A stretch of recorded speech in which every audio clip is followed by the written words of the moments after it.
Malam hari tahun 1970-an di sebuah desa terpencil di Bali. Pekak, tiang jagi ngiding tulung. Kakek, saya ingin minta tolong.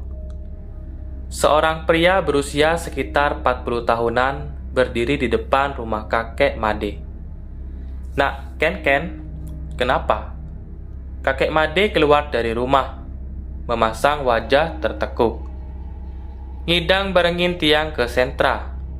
Bisa menemani saya ke kuburan, ucap pria itu, membuat kakak Made menaikkan sebelah alisnya. Ker ngudiang wayan. Untuk apa wayan? Ngalih tali bangke, nyari tali mayat, ucap wayan. Sontak membuat kakek Made menahan nafasnya sesaat. Nak ngundiang ngalih tali bangke Yan? Untuk apa mencari tali mayat Yan?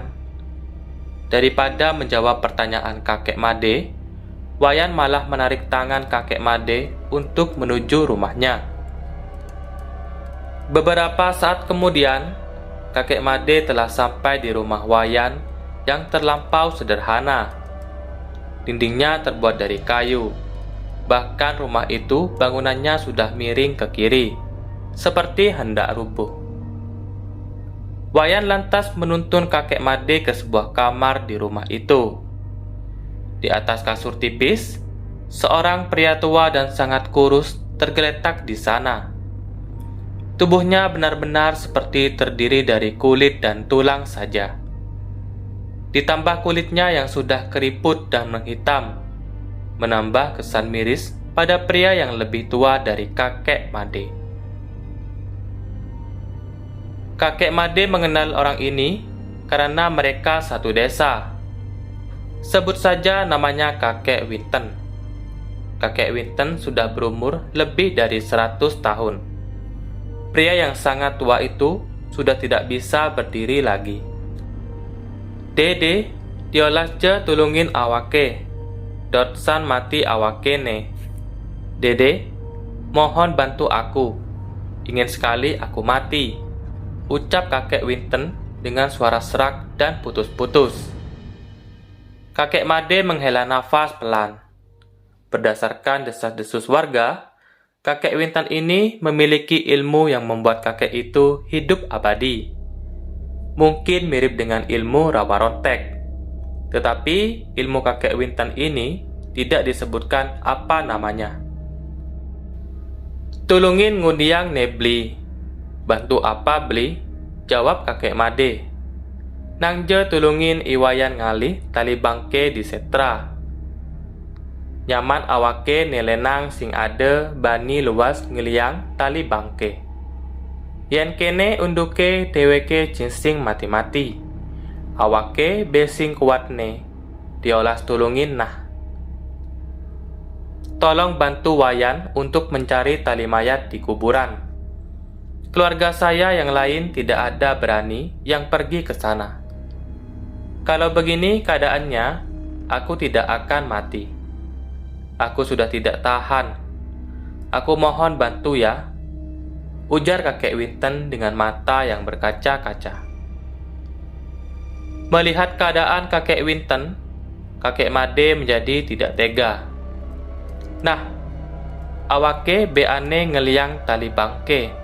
Orain gen nyaman dheweke ngaenang Banten. Baiklah, aku yang akan mencarikan tali mayat. Suruh saja saudaramu untuk membuatkan sesajen, jawab kakek Made. Wayan yang sejak tadi berdiri di samping kakek Made menghela nafas lega. Pasalnya, siapa berani yang akan melakukan itu? Sebab untuk mencarinya tidaklah boleh sembarangan. Harus dilakukan pada tengah malam. Bayangkan, jika kamu penakut, jika kamu akan pergi ke kuburan tengah malam, adalah hal yang sangat mengerikan. Apalagi di kuburan sana kau akan menggali kuburan dan mengambil tali mayat yang terbuat dari bambu. Setelah persiapan sesajen sudah lengkap, malam itu juga Kakek Made dan 2 orang saudara dari kakek Winton menemani kakek Made ke kuburan. Tepat tengah malam, kuburan di desa sekitar tahun 1970-an masih berbentuk hutan lebat. Ada 3 pohon beringin yang sangat besar di tengah-tengah kuburan. Kemudian ketika akan masuk ke kuburan, kita harus berjalan sekitar 100 meter untuk mencapai daerah kuburan inti. Kakek Made, Wayan, dan Kadek berdiri di depan pintu masuk kuburan yang gerbangnya terbuat dari anyaman bambu. Di masing-masing tangan mereka ada obor, brokbok dalam bahasa Bali. Kakek Made membawa sesajen dan Kadek membawa cangkul. "Pekak, awake sing bani." "Kakek, aku tidak berani," ujar Wayan dengan tubuh yang bergetar. "Nah, kasilang demi pekak deweke." "Iya, paksakan saja demi kakekmu," jawab kakek Made. Langit gelap mengantar mereka. Suara kedis celepuk burung hantu menjadi latar perjalanan mereka ketika melangkahkan kakinya menuju ke kuburan inti. 2 orang di belakang kakek Made sudah pucat, sedangkan kakek Made terlihat tenang, sambil matanya melirik ke kanan dan ke kiri dengan awas. Tiba-tiba angin besar berhembus, hampir memadamkan obor yang mereka bawa. Di pertengahan jalan, tiba-tiba ada suara ramai, seperti di pasar. Namun tidak ada siapapun. "Ngoyong malu, berhenti dulu," ujar kakek Made. "Dek, Yan, dingin munyitnya tuh, aneh rame." "Dek, Yan, dengar suara itu kah yang rame itu?" ujar kakek Made tanpa menoleh ke belakang. "Dengar kak, dengar kek," ujar Wayan dan Kadek bersamaan. Kakek Made melihat ke kanan dan ke kiri. Di kanan dan kiri mereka hanya ada rumput dan semak belukar yang tebal. Angin kencang kembali berhembus, namun kejadian aneh terjadi. Angin kencang itu berhembus sampai membuat rumput dan semak belukar di sisi kanan tertidur. Sedangkan di sisi kiri, rumput dan semak belukar masih berdiri seperti semula. Dan anehnya, hembusan angin itu tidak menerpa kakek Made, Wayan, dan Kadek. "Ngoyong malu, ade aneh liwat. Berhenti dulu, ada yang lewat," ujar kakek Made. Terdengar suara hembusan nafas besar-besar. Namun bukan kakek Made, Wayan, ataupun Kadek pelakunya. Setelah angin aneh itu lewat, mereka baru berani untuk berjalan kembali. Diolasde rungwange munyi aneke di kepentengan. Selengang mengejan pang engalket. Tolong jangan menanggapi suara makhluk tak kasat mata. Fokus berjalan supaya cepat sampai, ujar kakek Made, mengetahui kalau Wayan dan Kadek berbisik perihal suara-suara aneh yang mengikuti mereka. Beberapa saat kemudian, mereka sampai di salah satu pohon beringin yang menaungi kuburan itu. Pohon beringin dengan daun yang sangat lebat sampai tidak bisa mengintip langit dari bawah. Akar-akar gantungnya mengelitik kepala mereka bertiga.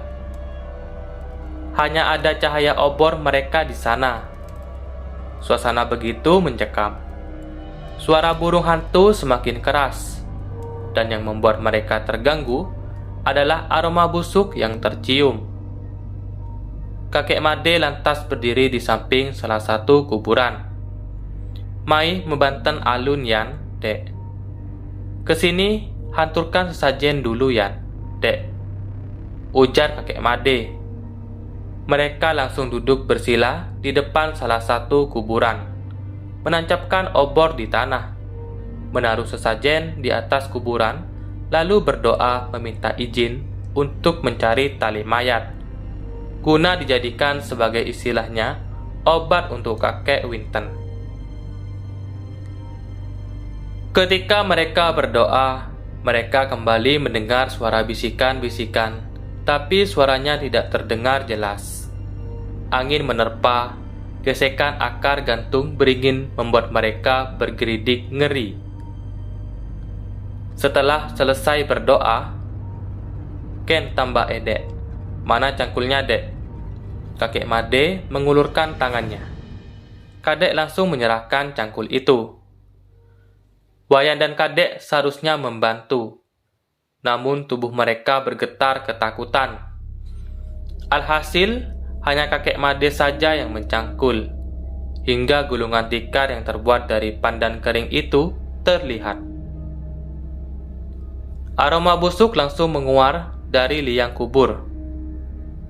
Kakek Made menahan nafasnya, lalu segera mencari tali yang mengikat gulungan tikar berisi mayat itu. Wayan dan Kadek menerangi dengan obor dari atas. Kakek Made melihat tali bambu yang sudah membusuk, lalu langsung dipotek. "Engalin kedeting pekak, cepat tarik kakek," teriak kakek Made.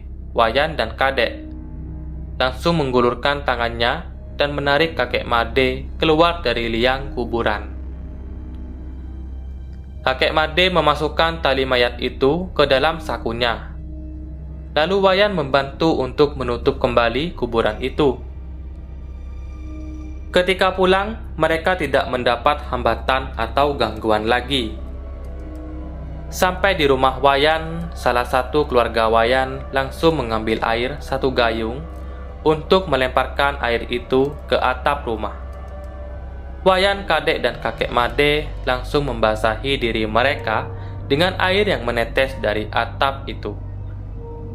Menurut kepercayaan di desa itu, air dari atap itu bertujuan untuk mengusir makhluk halus yang sekiranya ikut saat kita datang dari kuburan.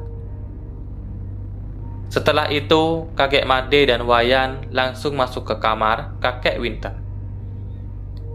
Saat itu juga kakek Made menumbuk tali mayat itu, kemudian dimasukkan ke dalam segelas air.